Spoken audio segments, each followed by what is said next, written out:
Hello, lovely people.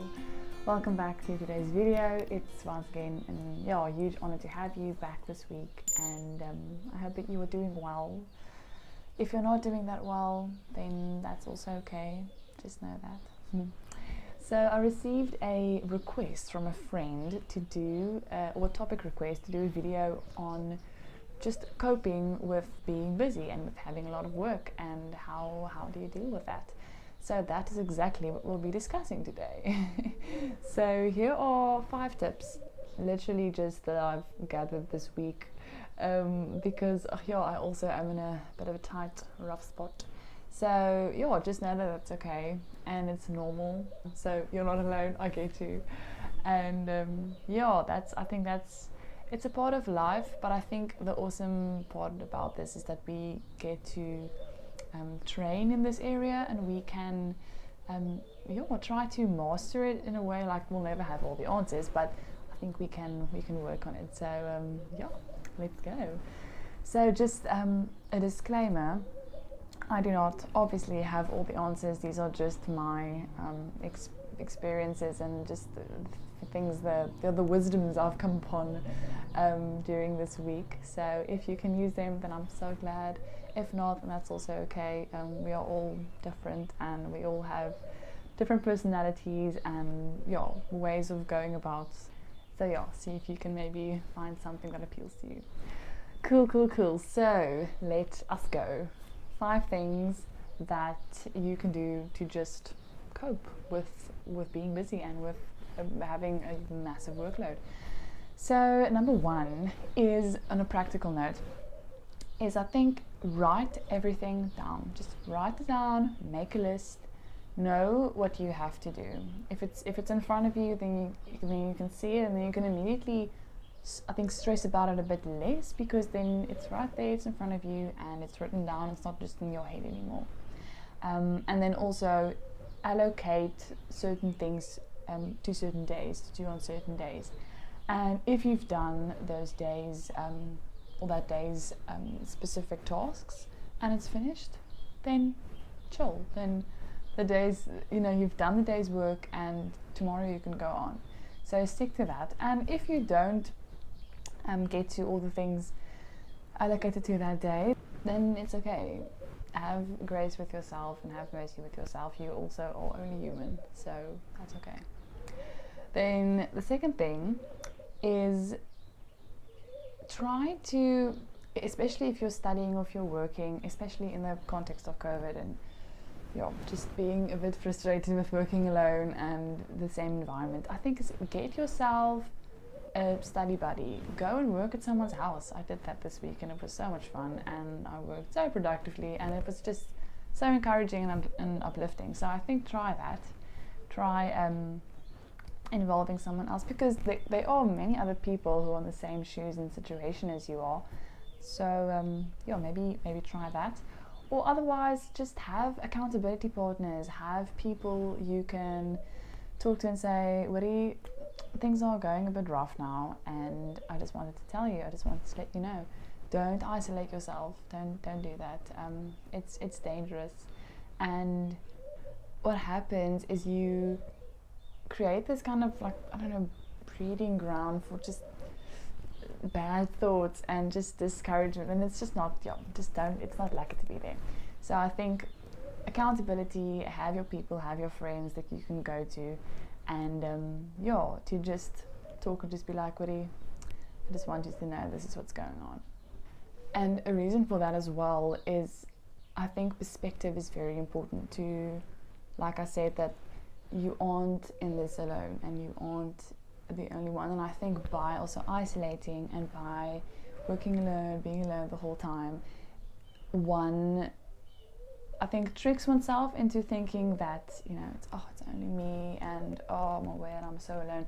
But meanwhile, that's the situation of a lot of people. So do remember that perspective is important. Cool. Number 3. So, guys, you need breaks. You need to take breaks. You really, really do. And I know that this is like always something people say, and you think, I need breaks. But then you just don't take breaks. I'm guilty of this as well. but we do need them. We really need them, because it's just not, you can't work and focus for so long. It's not good.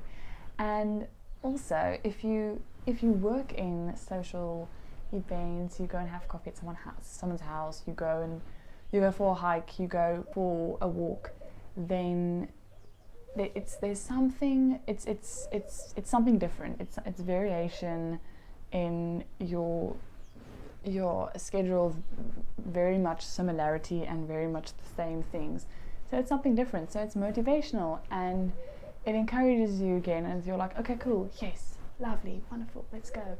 And also that's like in your brain, it's like a burst of endorphins and serotonin and things like that. So actually scientifically as well, that really helps you. It helps your mind. It actually does. So remember that. Do that.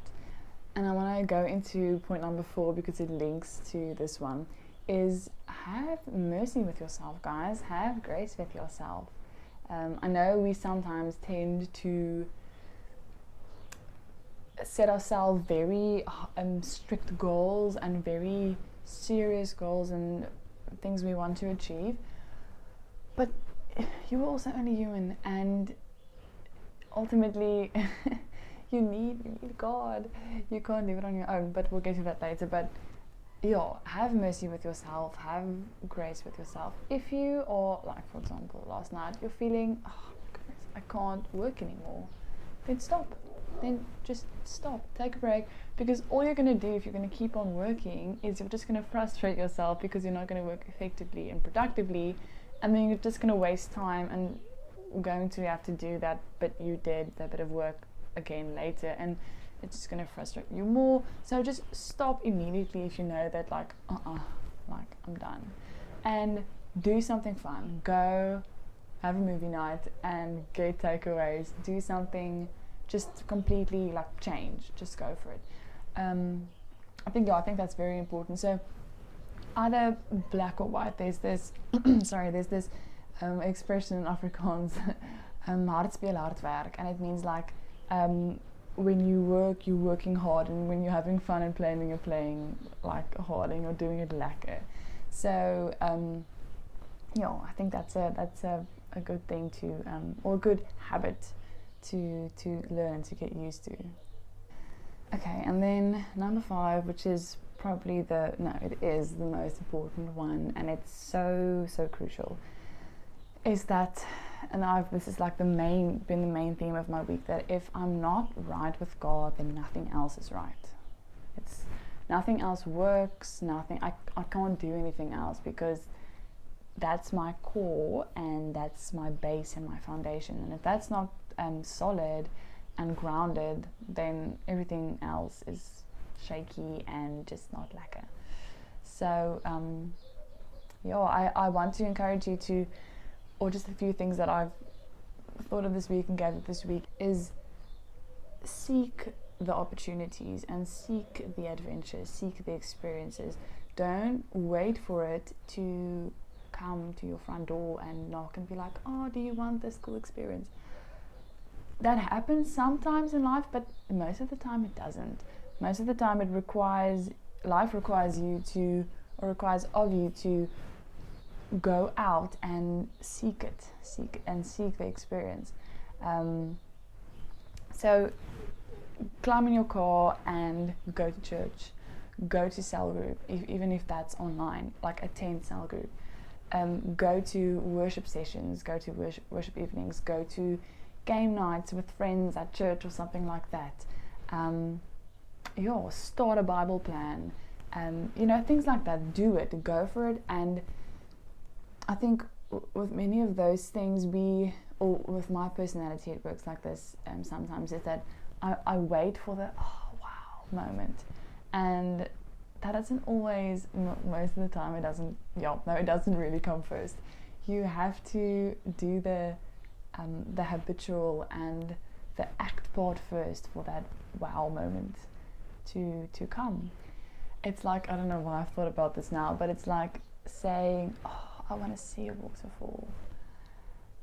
but you don't just see a waterfall. You first have to hike up the mountain, and which is also fun. Hike up the mountain and go with friends, and eventually you get to the top and you see the waterfall, and then you have that oh wow moment.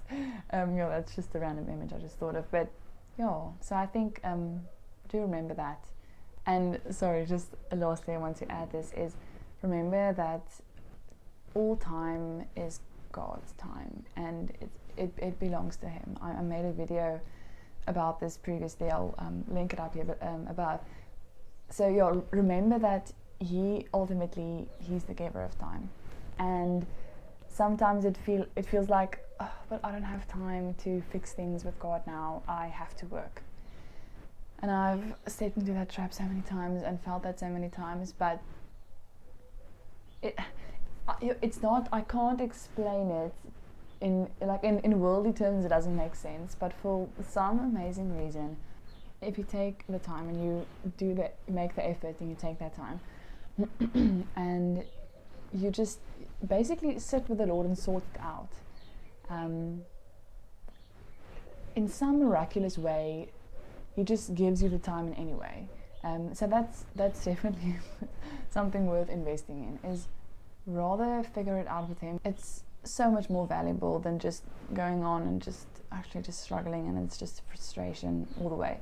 So I want to encourage you is sort things out with Him first, and then and get in the right space with Him, and then everything else falls in place. I promise you. I don't know how it works, but it does. It just does. Okay, guys, that was today's video. That was just 5 random, very very random and all over 5 things that I've learned this week, and that I've I just wanted to encourage you with. I hope you could have been encouraged. If you have any other topic ideas or ideas that you would want me to talk about, or just want to hear advice about, or anything like that, then please let me know. I would love to hear them. You can leave them in the comments, and then also like this video if you liked it, of course, and be sure to subscribe, please. And much love. That was today's video. It was 5 things that can just help you to cope a bit more with workload and with being busy and with having a lot on your plate. And I'm Grete. Bye, guys.